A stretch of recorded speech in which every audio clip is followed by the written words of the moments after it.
কিছু ছেলে অথবা মেয়ে এরকম প্রশ্ন করে যে, ধরেন একজন মেয়ে এরকম প্রশ্ন করে আর কি, যে ওনার এক বান্ধবী বাবা মাকে না জানিয়ে গুনাহ থেকে বাঁচার জন্য পালিয়ে বিয়ে করে ফেলেছে এবং সে আর তার বয়ফ্রেন্ড এখন এমন আচরণ করে যেমন স্বামী স্ত্রীর আচরণ। এটা কি ইসলামে বৈধ কিনা? আমি বলেছি আসলে এটা ইসলামে বৈধ হবে কিনা জানি না, তবে উদাহরণটা কিছুটা এরকম যে, ধরেন আপনার বান্ধবী তার গায়ে মাটি আর পানি যুক্ত করে যদি কাদা বলি আমরা, তো কাদা লাগার ভয়ে পায়খানা মেখে নিল গায়ে। কোনো একজন মেয়ে এই রাস্তা দিয়ে হাঁটলে কাদা লাগবে, তো কাদা লাগার ভয়ে সে কি করলো, ভাবলো যে কাদা তো ময়লা, এটা তো ময়লা, সে করলো কি পায়খানার ট্যাঙ্কিতে নেমে পায়খানা দিয়ে গোসল করে ফেললো, একবার পুরো কাপড় চোপড় সব মেখে দিল।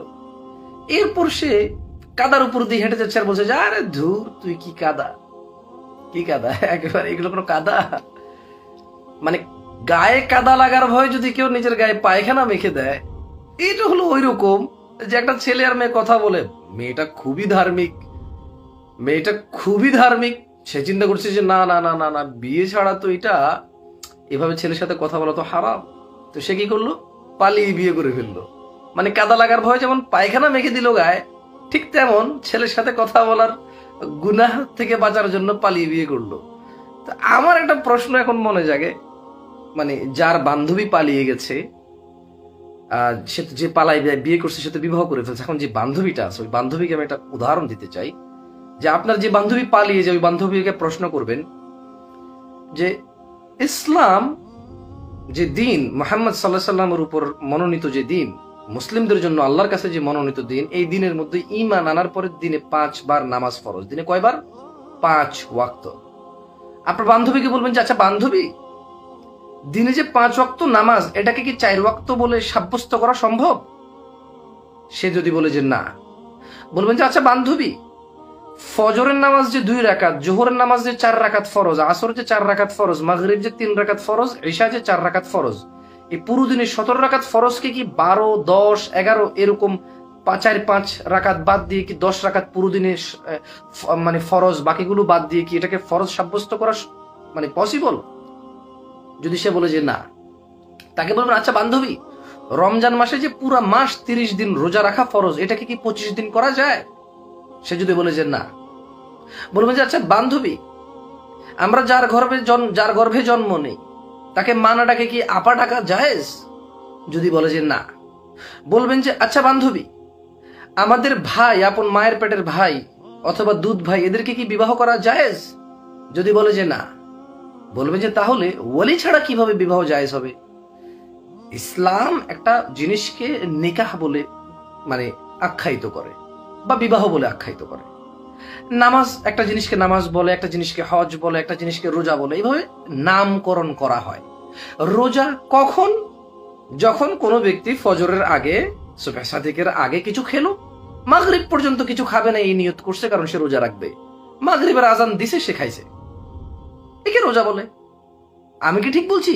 রোজা তো একই বলে, রোজা তো একই বলে নাকি? হজ কাকে বলে? পুরো বছরের মধ্যে একটা নির্দিষ্ট মাসে নির্দিষ্ট কিছু দিনে সে মক্কা সফর করবে, সে মক্কা মদিনা সফর করবে, কিছু নির্দিষ্ট কাজকর্ম আছে, এটাকে আমরা হজ বলি। তো বিবাহ, এই জিনিসটাকে যে বিবাহ আমরা বলছি, এটারও তো একটা মানে নির্দিষ্ট একটা মানে মানে একটা একটা একটা কি বলি এটাকে, একটা কার্যক্রম আছে। হ্যাঁ, যেমন আমরা তরলকে মানে আমরা পিপাসা লাগলে আমরা পানি বলি যে পানি পিপাসা মিটাছে, এটা নামকরণ করার তো একটা মানে আছে। তো এটাকে যে বিবাহ বলা হলো, এটা কিভাবে বিবাহ হয়? একবার একটা মেয়ের জন্য সর্বপ্রথম মানে শর্ত হচ্ছে তার ওয়ালি থাকবে, তার বাবা রাজি থাকবে অথবা তার অভিভাবক। বাবা যদি মারা যায় বড় ভাই মারা গেলে ছোট ভাই মারা গেলে আপন মামা, আপন চাচা, আপন জ্যাঠা, এরা অভিভাবক থাকবে, একজনের অবর্তমানে আরেকজন। বুঝে আসছে না আসেনি? এটাকে বিবাহ বলে। আপনার বান্ধবীকে বলবেন যেমন দিনে 17 রাকাত নামাজ ফরজ, ওটাকে 15 বলে সাব্যস্ত করা যায় না। যেমন রমজানের রোজা ফজরের পূর্বে খেয়ে মাগরিব পর্যন্ত না খেয়ে থাকার আগে আসরের সময় খেয়ে ফেললে এটাকে রোজা বলে না। কোন ব্যক্তি মানে ভোর রাত্রে খাবার খেলো আর সে আসরের সময় খাবার খেলো, তার কি রোজা হবে? যদি বলে যে না, তাহলে তুমি যতই পালিয়ে যাও, মক্কা শরীফের ইমাম যদি তোমার বিয়ে পড়ায়, যদি উনি এটা করবেন না, মাশাআল্লাহ, ওনার এটা কাজ না, উনি এমন না। উদাহরণ দিচ্ছি, উদাহরণ।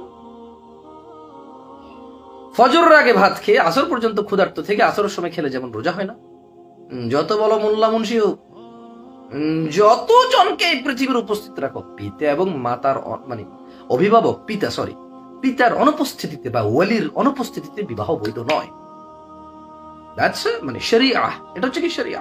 এভাবে মানে প্রেম ভালোবাসা করে গুনাহ থেকে বাঁচার জন্য বাবাকে না জানিয়ে, মানে অলিকে না জানিয়ে পালিয়ে বিয়ে করে ফেলেছে, এবং উনি এটাকে বিয়ে বলছে। উনি কোন সুন্নত পালন করে, কোন রবের দিনের উপর তিনি আছে, বা ওনার রবি বা কেমন, আমি জানি না, এই ব্যাপার আমি জানি না। আর আমার কোনো মানে এতে দাখেলও নেই। আমি কি করতে পারি এই জায়গায়? কেউ গাছকে রব বলছে, কেউ মাছকে রব বলছে, কেউ আগুনকে রব বলছে, কেউ গরুকে রব বলছে, কেউ মুর্দা মানুষকে রব বলছে, কেউ মানে জীবিত মানুষকে রব বলছে, কেউ এক একজন এক একটা রব বলছে। হোয়াট ক্যান ইউ ডু আর হোয়াট ক্যান আই ডু? আমাদের তো কোনো দাখেল নাই, আমাদের কাজ হচ্ছে বলা। বুঝে আসছে না? আসে নেই? আপনারা কি বুঝতে পেরেছেন? গুনাহ থেকে বাঁচার জন্য এইভাবে ওলি ব্যতীত বিবাহকে বিবাহ বলে আমরা ইসলামী শরীয়ত অনুযায়ী এটাকে বিবাহ বলা যায় না। দেখুন, এই ফতোয়া আমি দিচ্ছি না, আমি কিন্তু ফতোয়া দিই না। আপনারা অনেকেই জানেন, আমাকে প্রশ্ন করেন। আমি সিম্পলি বলি যে আমি কোনো ফকিহ নই, আমি কোনো মুফতি নই। আমি সাধারণ টুকটাক ছোটখাটো ব্যাপার মানে বিষয়ে আলোচনা করি, কথা বলি, বাট আমি কোনো ফতোয়া দিই না। যেহেতু রাসূল সাল্লাল্লাহু আলাইহি ওয়াসাল্লামের পক্ষ থেকে স্পষ্ট হাদিস আছে যে বিবাহে ওলি থাকে না সেই বিবাহ মানে অগ্রহণযোগ্য, সেই বিবাহ অগ্রহণযোগ্য মানে এটা হয়নি, এটা বিবাহই হয়নি। বুঝে আসছে না?